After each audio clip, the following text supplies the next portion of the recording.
அனைவருக்கும் வணக்கம்.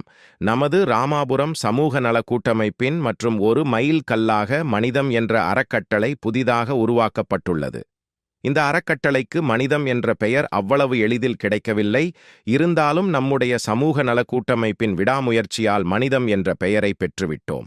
இந்த பெயரை முறையாக அரசிடமும் பதிவு செய்துவிட்டோம். பதிவு எண் 76 2024. இந்த மனிதம் அறக்கட்டளை சார்பாக வரும் 26/8/2024 திங்கள்கிழமை அன்று மதியம் 12 மணிக்கு மேல் பசிக்கு உணவு திட்டம் இனிதே துவங்க உள்ளது. எனக்கு வேண்டும் என்பது தேவை, எல்லோருக்கும் வேண்டும் என்பது சேவை. இதுவே நமது தாரக மந்திரம். ராமாபுரம் சமூக நல கூட்டமைப்பின் அடுத்த ஒரு மைல் கல்லாக இது இருக்கும். எனவே நம் ராமாபுரத்தின் கூட்டமைப்பில் இணைந்துள்ள நல்லுள்ளங்களும் நண்பர்களும் சகோதர சகோதரிகள் அனைவரும் நிகழ்ச்சியில் கலந்து கொள்ள அனைவரையும் அன்புடன் அழைக்கிறோம். இது விளம்பரமல்ல, அன்பு. நன்றி.